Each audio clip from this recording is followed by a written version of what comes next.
buddalahu minal ilmi iz la tasihul ibadatu illa bil ilmi bi kayfiyatiha. Gitu ya.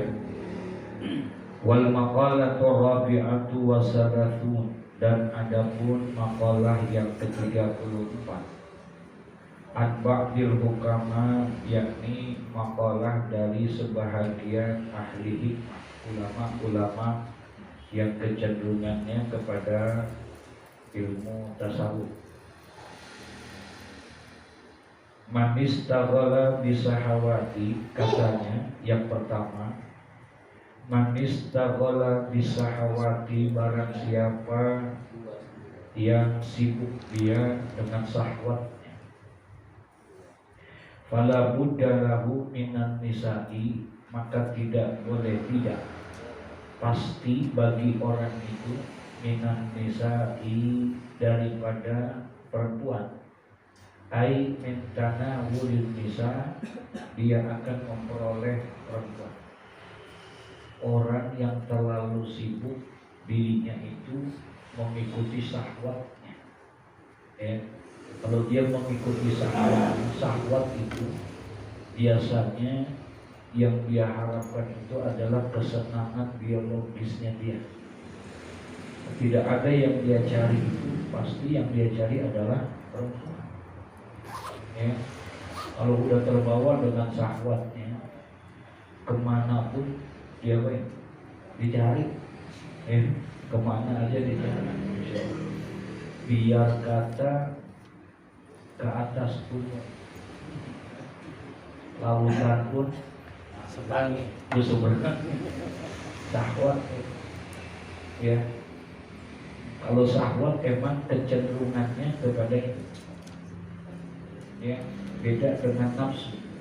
Kalau nafsu ke semuanya, kalau syahwat lebih cenderungannya kepada lawan jenisnya, kepada lawan jenisnya. Maka yang dia cari itu pasti adalah perempuan. Masya Allah. Bukan kagak boleh. Cuman jangan nyibukin diri kita dengan hal yang seperti ini. Dulu ada orang datang kepada Nabi Muhammad.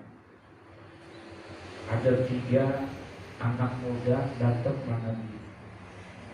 Dia pengen nanya kepada Sayyidatuna Aisyah, istrinya Nabi, bagaimana ibadahnya Nabi Muhammad.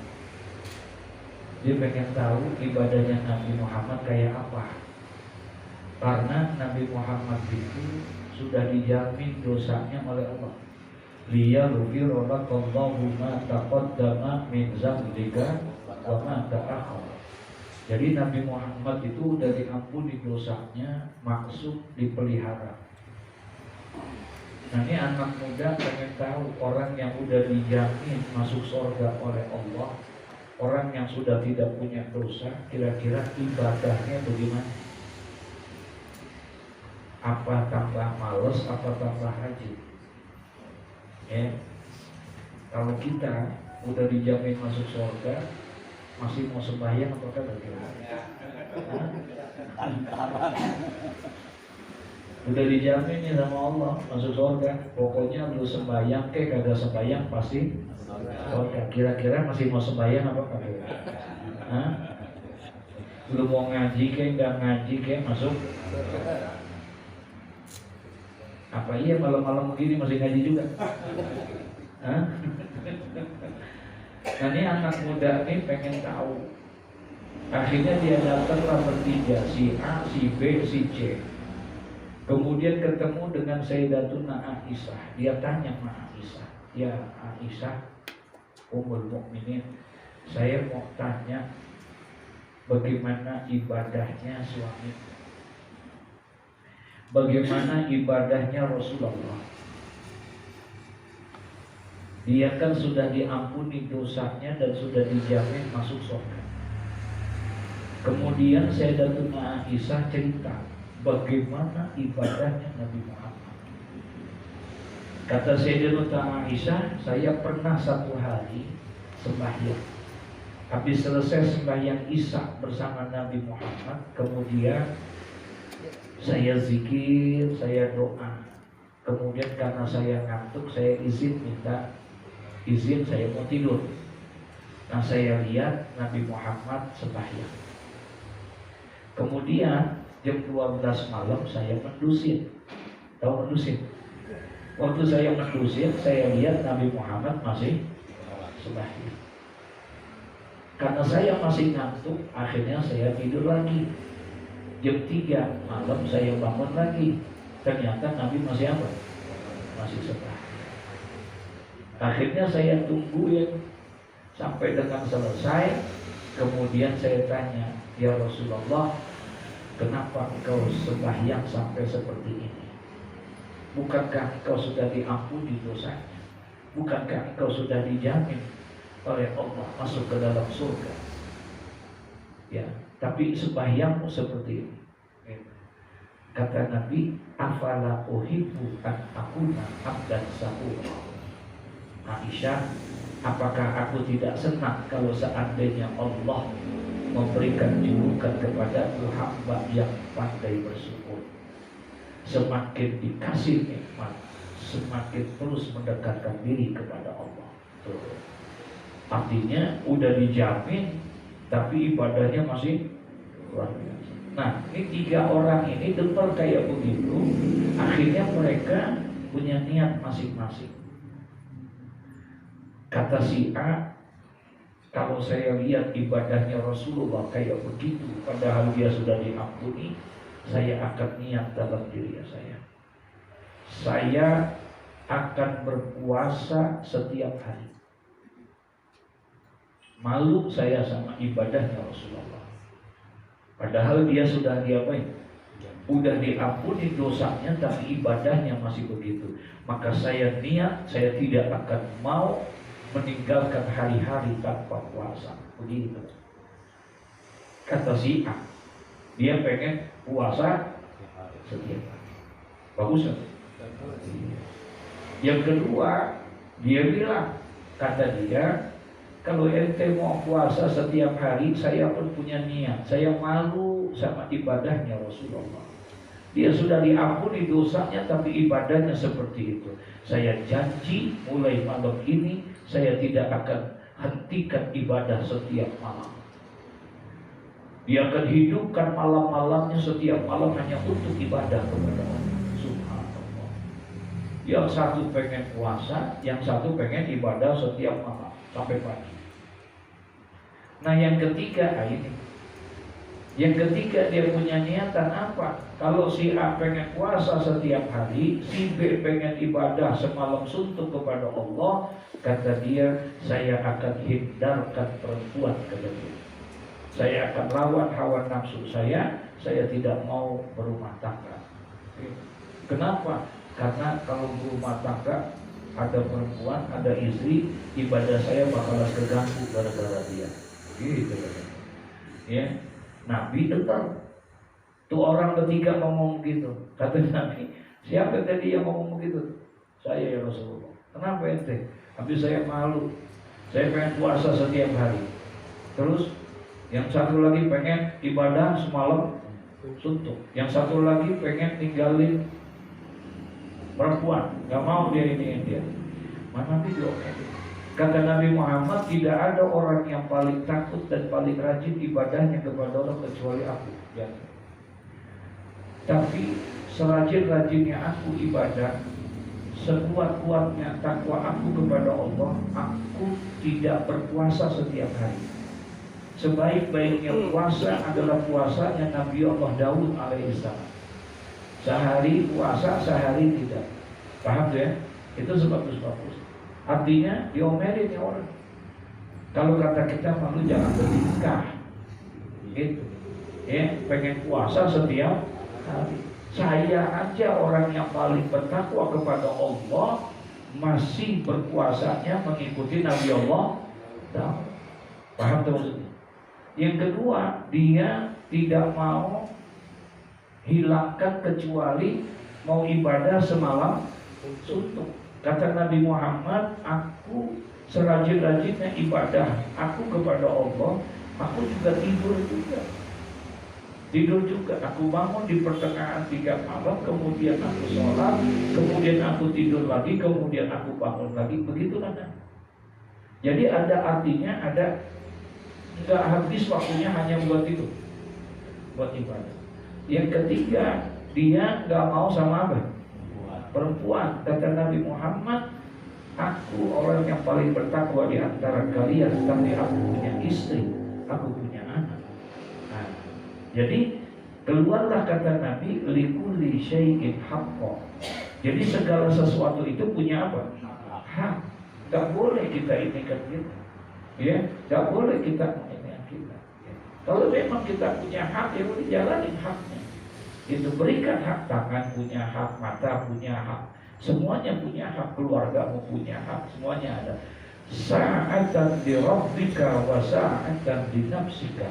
Ada saat buat Tuhanmu, ada saat buat dirimu. Ada buat Allah, ada juga buat kita. Kita juga perlu buat diri kita. Nah, jadi yang gak boleh itu adalah ketika kita menyibukkan diri kita mengikuti syahwat kita. Maka orang yang selalu mengikuti syahwatnya, fala budda lahu minan nisa. Karena syahwat ini yang dia cari adalah lawan jenis. Pasti dia akan cari, karena dia ikutin syahwat. Kemanapun dia akan cari. Apalagi kalau seandainya udah tertuju syahwat itu kepada sesuatu yang dia senangi, la haula wala quwata illa billah. Pala jadi kaki, kaki jadi kepala. Dikejar kan? Hah? Dikejar. Kira-kira gerimis datang juga kan? Hah? Masya Allah. Yang kedua katanya, wa man istaghala bi jam'il mali. Dan barang siapa yang menyibukkan diri bijam ilmali dengan menghimpun harta, habis waktunya hanya untuk menghimpun harta, artinya dia cari itu harta, maka fala budda lahu minal harami, pasti bagi orang itu minal harami ai minal wuqu'i fil haram, pasti dia akan terjatuh, akan masuk di dalam perkara-perkara yang apa? Haram. Itu udah pasti. Kalau hatinya sudah menjadi hubbud dunia, yang dia cari adalah harta, harta dan harta, apapun akan dia usahakan bagaimana caranya supaya dia bisa mendapatkan harta. Maka akhirnya dia akan melakukan segala cara untuk mendapatkan itu, karena terbawa di dalam dirinya, ya, ambisinya untuk mendapatkan harta. Pasti dia akan mencari harta itu dengan berbagai macam cara. Tidak lagi dia pikirkan halal dan haramnya, tidak lagi itu dipikirkan boleh atau tidaknya. Yang penting bagaimana dagangannya laku, yang penting bagaimana jabatannya naik, yang penting bagaimana supaya dia mendapatkan keuntungan itu. Masa bodoh, musuh jadi kawan, kawan jadi musuh, nggak dipikirin sama dia. Kalau perlu dia jilat atas, jilat atas. Kalau perlu injek yang bawah, injek yang bawah. Kalau perlu sikut kiri kanan, sikut kiri kanan. Yang penting dia dapatkan apa yang dia inginkan itu. Udah terjadi belum? Segala cara dilakukan sama dia. Bijam ilmadi, orang yang terlalu sibuk menghimpun harta dalam kehidupannya, maka hubudunnya nama. Maka orang yang seperti itu fala budda lahu, maka tidak boleh, tidak pasti bagi orang itu minal harami, pasti akan melakukan pekerjaan yang apa? Haram. Karena tujuan dia harta. Apapun dia, segala cara, masya Allah. Sekalipun harus melakukan perbuatan-perbuatan yang sangat luar biasa, masya Allah. Suatu hari Rasulullah berkumpul dengan sahabat-sahabatnya. Tiba-tiba Rasulullah memberikan satu peringatan yang cukup pedas. Apa kata Rasulullah? Yusiku at-tada'a alaikumul umam kama tada'al akalatu ala qasmatiha.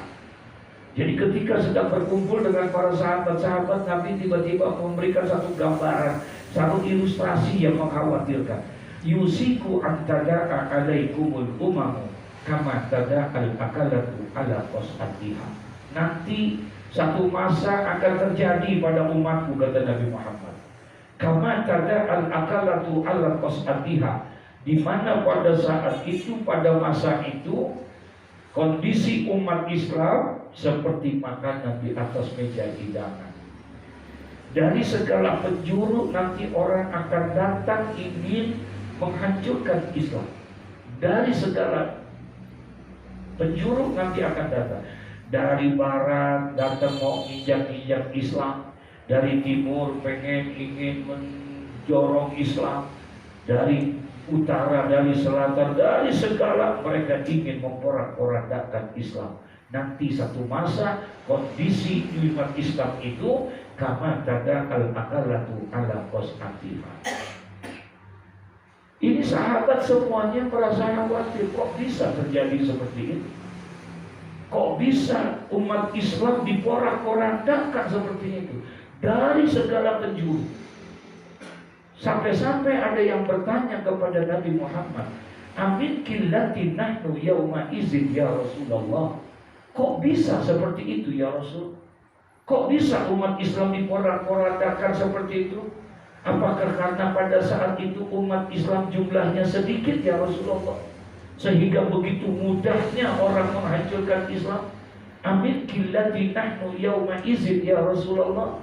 Apakah pada saat itu umat Islam jumlahnya minoritas sehingga akhirnya bisa diporak-porandakan, begitu mudahnya orang menghancurkan umat Islam?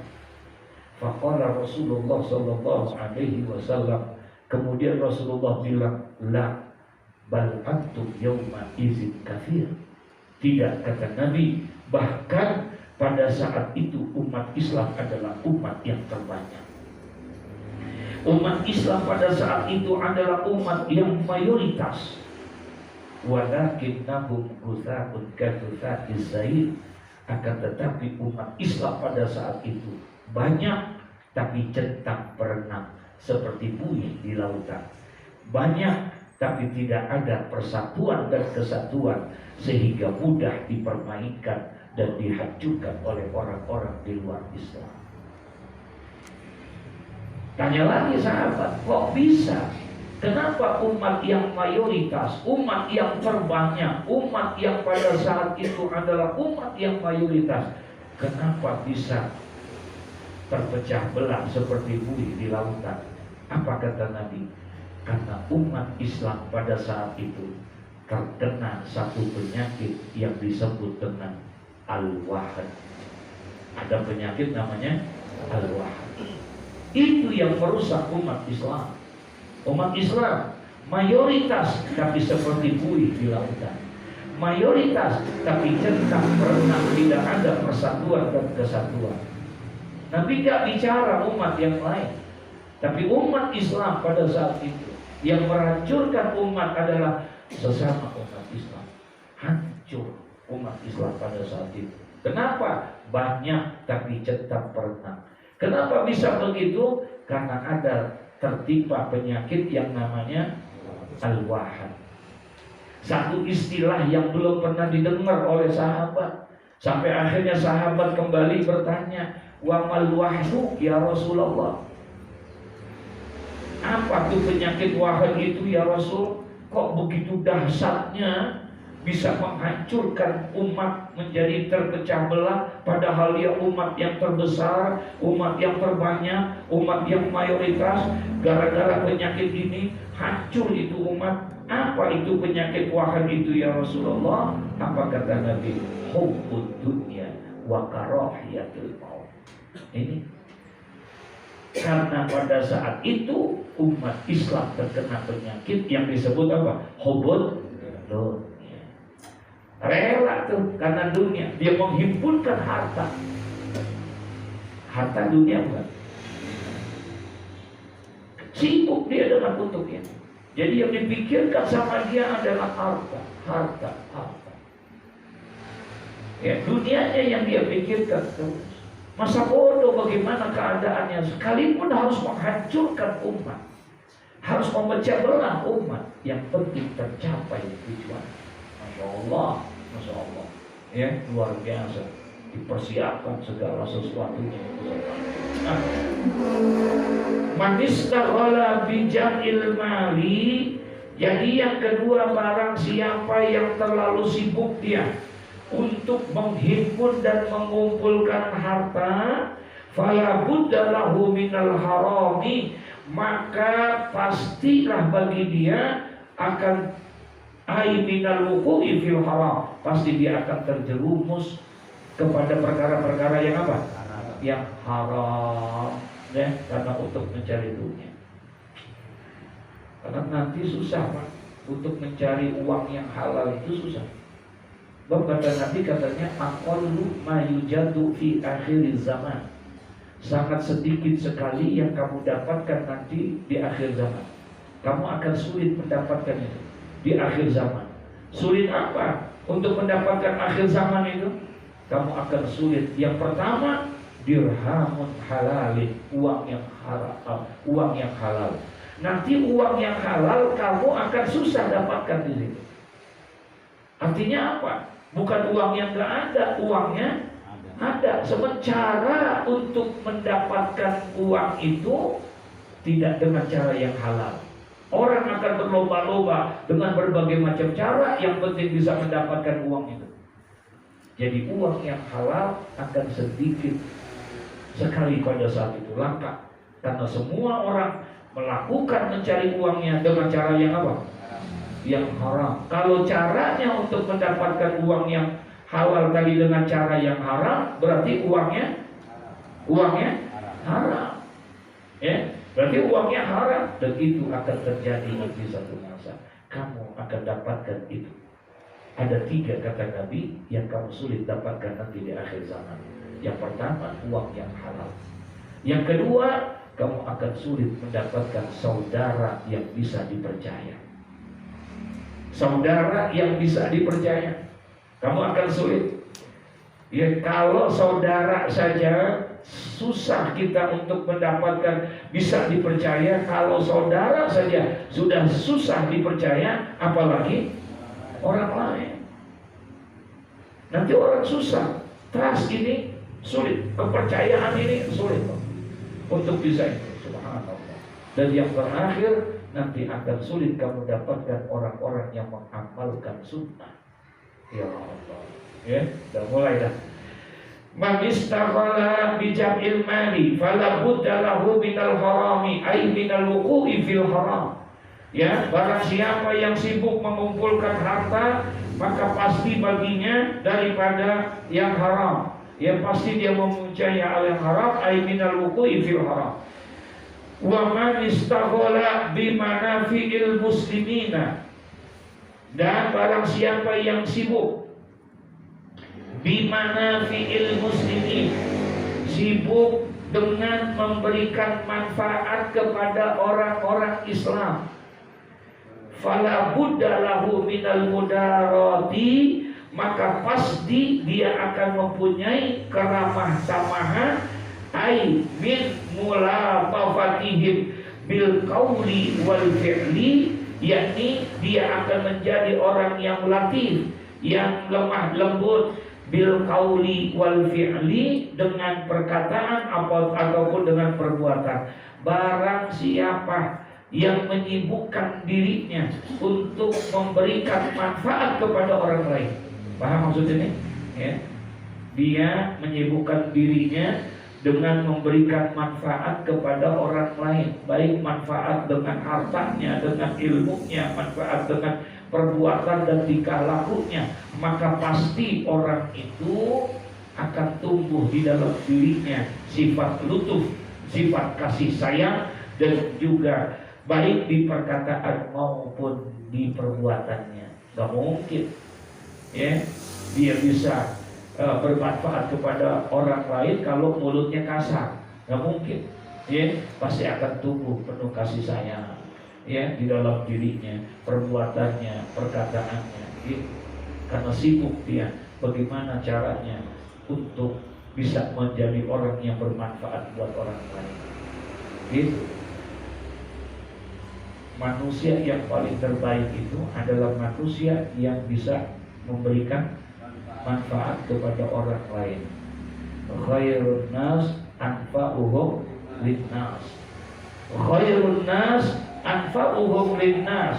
Sebaik-baiknya manusia adalah mereka orang yang paling bisa memberikan manfaat kepada orang lain. Itu manusia yang terbaik. Subhanallah. Nah, kita udah ya bisa menjadi manfaat buat orang lain. Ya, jangankan orang lain, jangankan keluarga, sama diri kita sendiri aja terkadang kita belum bisa memberikan manfaat buat diri kita. Ya, masya Allah.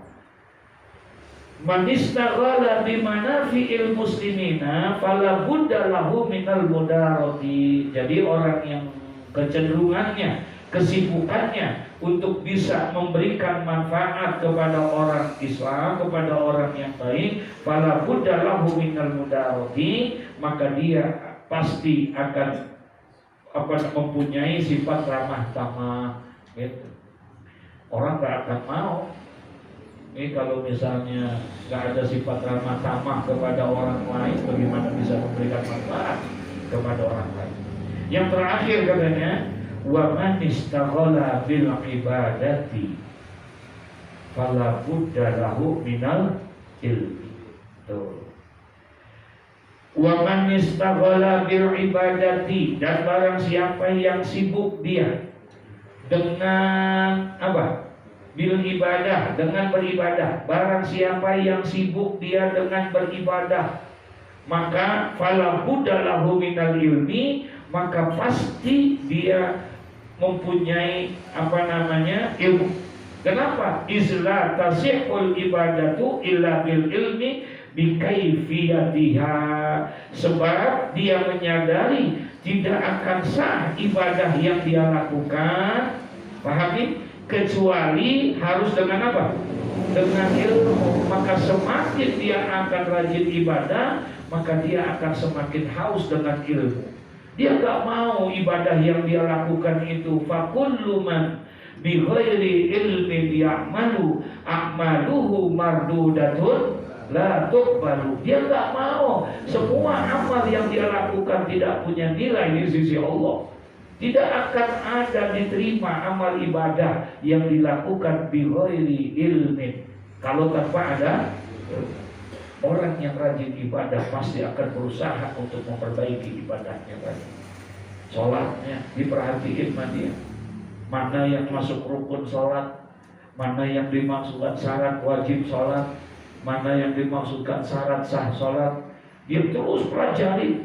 Udah benar belum sembahyang kuat, bagaimana iktidalnya, bagaimana rukunya, bagaimana takbiratul ihramnya, bagaimana sujud yang dia lakukan, takbiratul, dia akan kaji terus. Bagaimana takbiratul ihram, bagaimana mengangkat tangannya, boleh gak kalau dia gak mengangkat tangan, dia akan lihat itu semua. Kok dia gak mengangkat tangannya, kok yang ini ngangkat tangannya, takbiratul ihram, ya. Gara-gara begitu rame. Ya, kenapa? Karena gak ada ilmunya. Karena gak ada ilmunya. Padahal mengangkat tangan di dalam sembahyang hukumnya sunnah. Hukumnya sunnah. Ini enggak. Karena dia gak paham ilmunya, akhirnya wah aliran baru nih. Aliran baru nih dalam sembahyang. Nah ini kita. Padahal kalau kita baca, mengangkat tangan itu sunnah. Ada 4 tempat yang kita disunahkan mengangkat tangan. Yang pertama, indah takbiratul ihram. Yang pertama ketika kita takbiratul ihram. Jadi ketika kita takbiratul ihram, sunnah kita mengangkat tangan. Ngangkat tangannya sunnah. Tapi takbiratul ihramnya wajib. Takbiratul ihram wajib. Dalam sembahyang ini takbir ada dua. Ada takbiratul ihram, ada takbir intiqal. Kalau takbir intiqal sunnah. Takbir intiqal itu yang mana? Takbir yang dibaca ketika pindah dari satu gerakan ke gerakan yang lain. Tadinya berdiri, lakum dinukum waliyadin, Allahu Akbar, ruku. Pindah dari diri ke ruku. Ada takbirnya enggak? Nah, itu takbir intiqal. Dan dia hukumnya hanya sunnah. Sah sembahyang kita andai kata tidak membaca takbir intiqal, lakum dinukum waliyadin. Sah nggak? Sah, karena dia hukumnya. Tapi tidak sah kita kalau seandainya di dalam takbir sembahyang itu pada saat takbiratul ihram kita tidak baca takbiratul ihram, nggak sah. Harus dibaca. Dalam hati nggak boleh. Kenapa? Karena takbiratul ihram masuk dalam kategori rukun qauli, bacaan yang wajib dibaca. Allah Akbar. Minimal buat dia. Paham ya? Minimal buat diri. Allahu Akbar.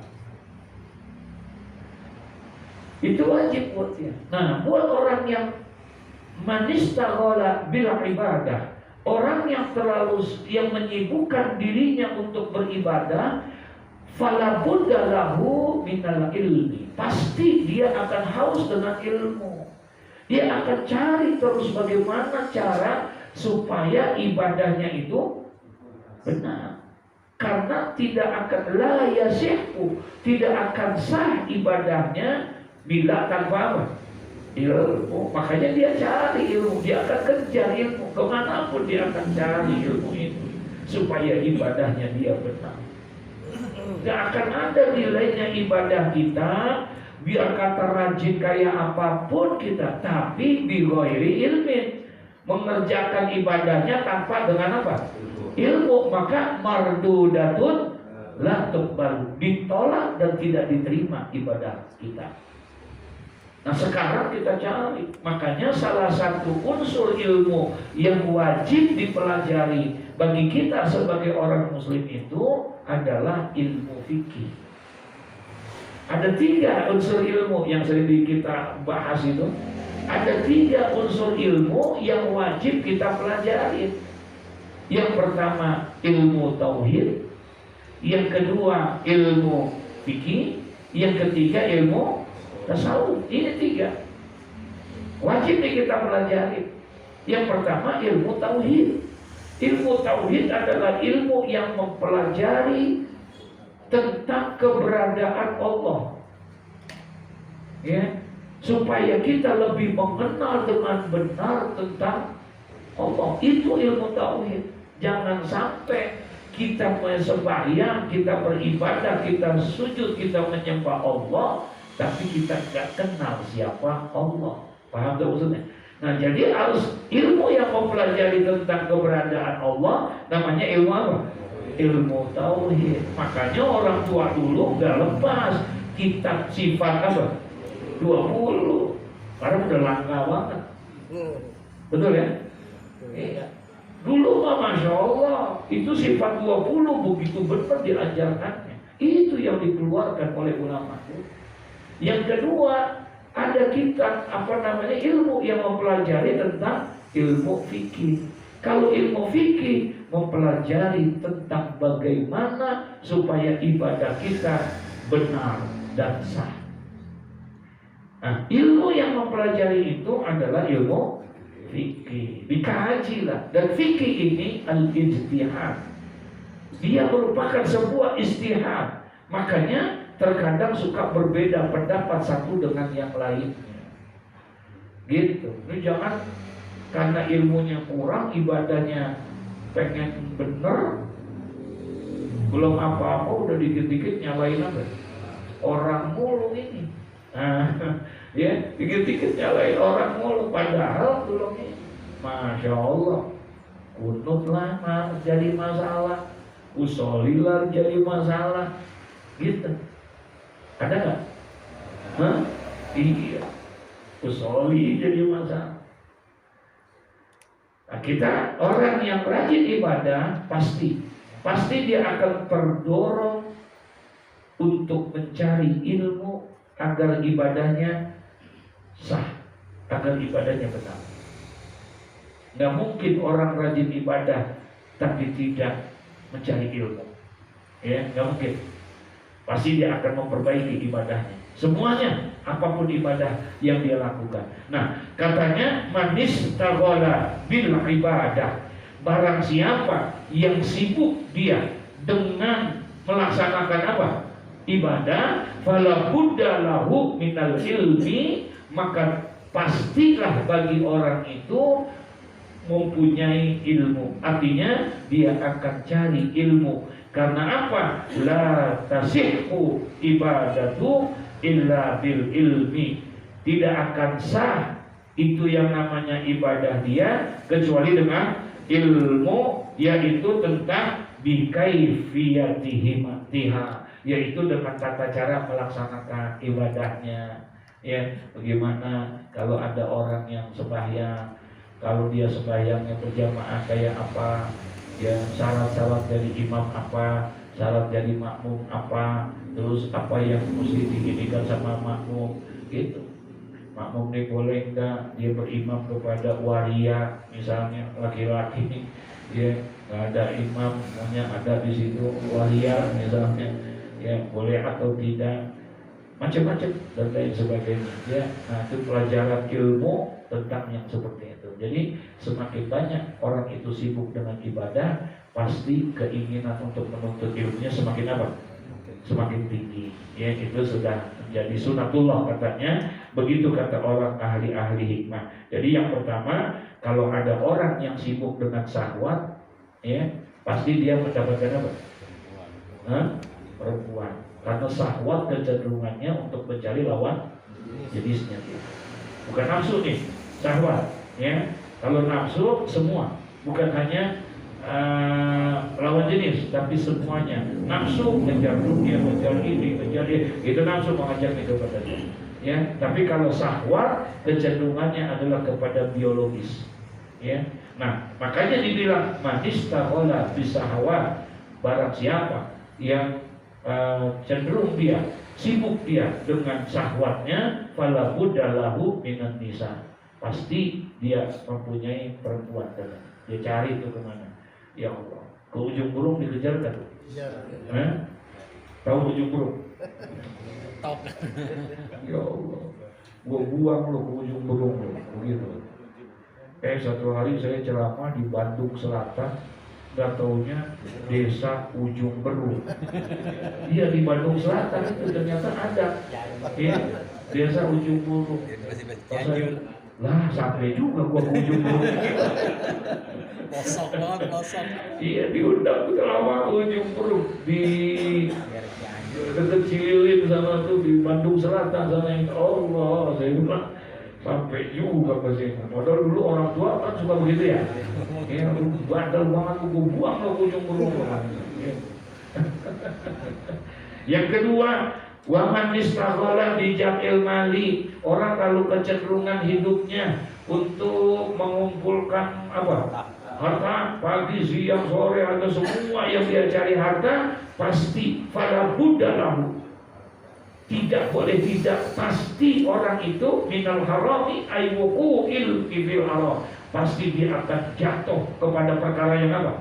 Haram. Karena yang dia cari harta, dunia yang dia cari, apapun dia akan cari, apapun dia akan kerjakan, yang penting gua dapat harta. Tuh, karena kecenderungannya ke sana.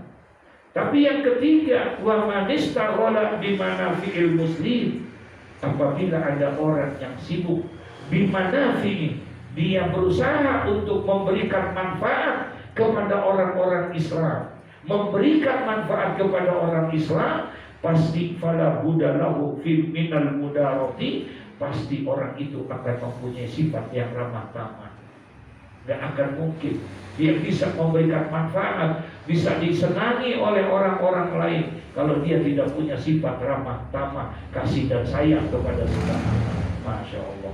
Yang terakhir, man istaghala bil ibadah, orang yang sibuk dengan apa? Ibadah, pasti dia akan berusaha memperbaiki ibadahnya supaya ibadahnya itu benar, supaya ibadahnya itu sah. Dan cara memperbaikinya itu tidak lain adalah dengan apa? Ilmu. Dia akan cari ilmu itu. Kemana dia akan cari ilmu? Ya, dan tidak didapatkan itu kecuali di majlis-majlis ilmu. Ya, di majlis-majlis ilmu. Ya, dicari kitabnya, di mana dibahas apa, ini apa, dan lain sebagainya. Nah itu, ya, ke sana. Ya, Masya Allah. Ya. Wal maqalatul khamisatu wassalatu, ya, ila akhiri wallahu a'lam bishawab. Mudah-mudahan ada manfaatnya. Ya. Al-Fatihah.